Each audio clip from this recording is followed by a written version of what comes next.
Friends, 1 जून 2020 से नया 26AS form आ गया है, जिसके अंदर बहुत सारे इंफॉर्मेशन जो कि ऐड होके आया है। इसका जो डिटेल है यही आपके सामने पार्ट भी दिखाई दे रहा है। इसका वीडियो मैंने पहले भी डिटेल में बनाया है, फिर भी मैंने और एक वीडियो दिया है क्योंकि ये 2 नंबर जो है information relating to special financial transaction, इसके बारे में मुझे थोड़ा बोलना है। तो और एक बार मैं एक 1 to 7 पॉइंट और एक बार दोहरा देता हूँ।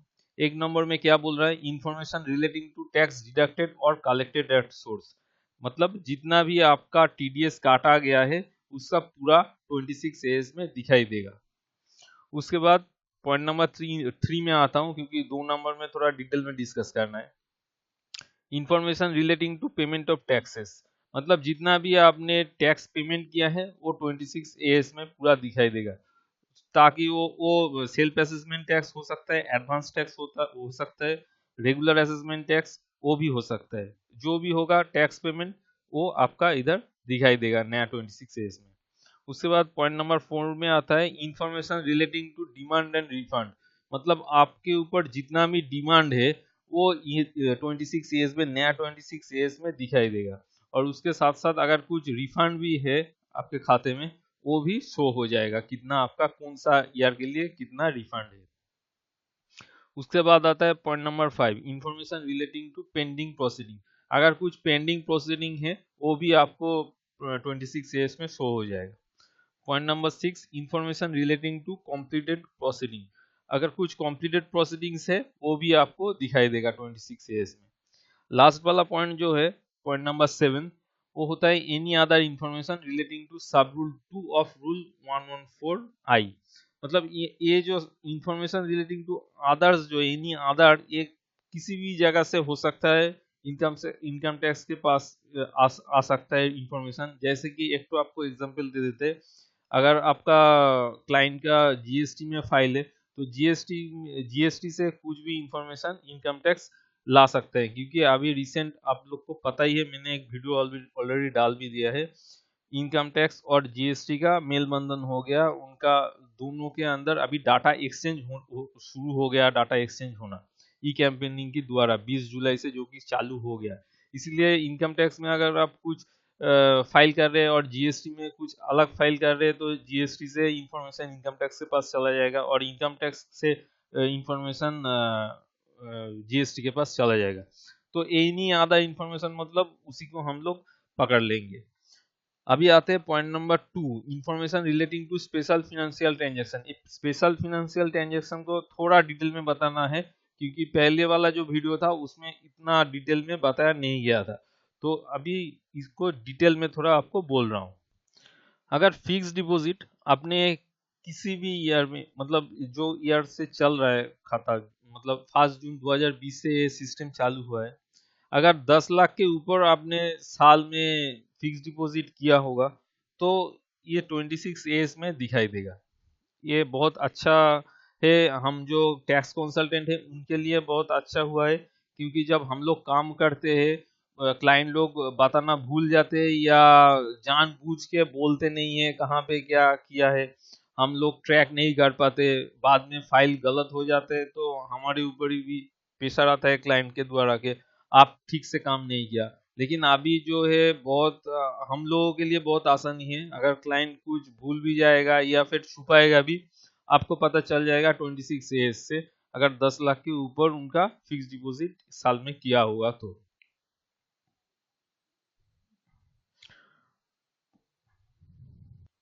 और एक तो जो है purchase of immovable property above 30 lakh stamp duty, मतलब आप अगर 30 लाख के ऊपर कुछ संपत्ति एसेट का खरीदारी किया है, इमूवेबल प्रॉपर्टी यहाँ बोल रहा है, उसका स्टैम्प ड्यूटी अगर 30 लाख के ऊपर होगा तो 26 एज में दिखाई देगा। पहले तो करोड़ों का अगर फ्लैट जमीन खरीदता था फिर भी 26 एज में नहीं आता था, लेकिन अभी जहां से आप खरीदारी करेंगे, मतलब जो लोकल हमारा खरीदारी का जो ऑफिस होता है स्टेट गवर्नमेंट का, जहां हम लोग रजिस्ट्री करने के लिए जाते हैं जमीन या फ्लैट मकान, तो वहां से ही डायरेक्ट 30 लाख के अगर ऊपर हुआ तो वहां से डायरेक्ट रिपोर्ट हो जाएगा और आपका 26 एएस में मतलब क्लाइंट का 26 एएस में आ जाएगा, आपको पूछना भी नहीं पड़ेगा, आपको दिखाई देगा 26 एएस में कि 30 लाख के ऊपर मेरा क्लाइंट कुछ खरीदा हुआ है। तो ये हमारे लिए बहुत अच्छे, मतलब क्लाइंट के लिए अच्छा है कि नहीं पता नहीं मुझे, लेकिन हमारे जो भाई बंधु काम करते हैं टैक्स कंसल्टेंसी का, उनके लिए जरूर अच्छा है। उसके बाद जो पॉइंट आता है, कैश डिपॉजिट और withdrawal from any current account above 50 lakh.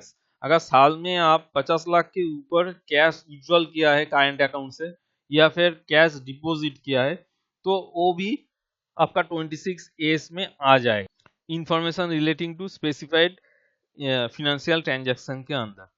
आप अभी एक अकाउंटेंट के लिए बहुत ही दिक्कत हो जाता है अगर 50 लाख के ऊपर कैश विड्रॉल या डिपॉजिट क्या है ये पता करना, लेकिन 26 एज दिखने से ही अकाउंटेंट को पता चल जाएगा तुरंत कि हाँ मेरा क्लाइंट इस साल इतने का डिपॉजिट और विड्रॉल किया है, पूछना ही नहीं पड़ेगा।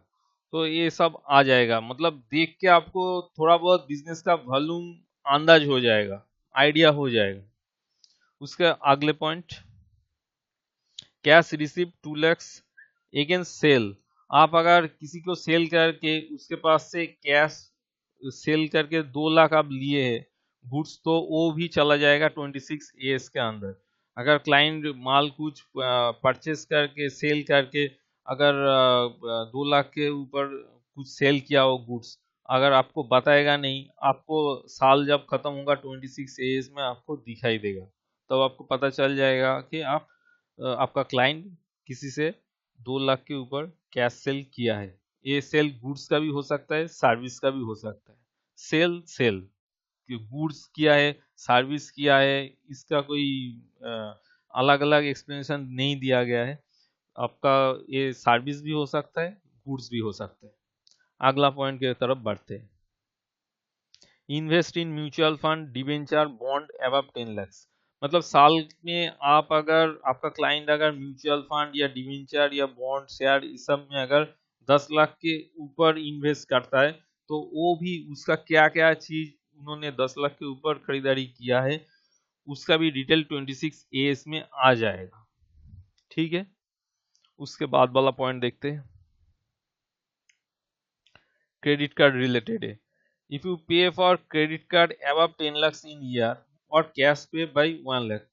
देखिए अगर आपका क्लाइंट क्रेडिट कार्ड का पेमेंट करते हैं साल में 10 लाख के ऊपर तो वो फिगर आपका आ जाएगा 26 एस में। पहले ये सब बिल्कुल नहीं आता था, एक एक लोग 4-4, 600, 10-10 क्रेडिट कार्ड लेके घूमता था और पे करता था, कितना पे कर रहा है, कितना बुक्स में दिखा रहा है, कितना नहीं दिखा रहा है, उसका कुछ पता ही नहीं चलता था। लेकिन अभी ये पैन कार्ड बेसिस है, पैन कार्ड बेस है, इसीलिए ये पूरा सिस्टम में आ जाएगा कि मेरा क्लाइंट कितना एक क्लाइंट कितना पे किया है, कितना खर्चा किया है एक क्रेडिट कार्ड के द्वारा। पहले क्या होता था, मेरा क्रेडिट कार्ड है दूसरे के थर्ड पार्टी से पेमेंट कर दिया, मेरे खाता से 1 लाख 1.5 लाख ही गया, लेकिन एक क्रेडिट कार्ड से शायद 20 लाख का पेमेंट हो गया, लेकिन 4-4, 600 लोग के द्वारा पे किया जाता था, मतलब थर्ड पार्टी द्वारा। लेकिन अभी इस सिस्टम में जो भी पेमेंट करेगा उससे कुछ मतलब नहीं, जिसके नाम पे क्रेडिट कार्ड है उसमें अगर 10 लाख के ऊपर आएगा खर्चा तो उसके 26 एस में ही आ जाएगा। और अगर 1 लाख के ऊपर क्रेडिट कार्ड का पे किया है कैश से 1 लाख के ऊपर, तो वो भी सिस्टम में मतलब 26 एस में आ जाएगा कि आपने क्रेडिट कार्ड के लिए 1 लाख के ऊपर कैश से पेमेंट किया है। उसके बाद वाला देखते हैं पॉइंट क्या है, और कुछ नहीं है पॉइंट।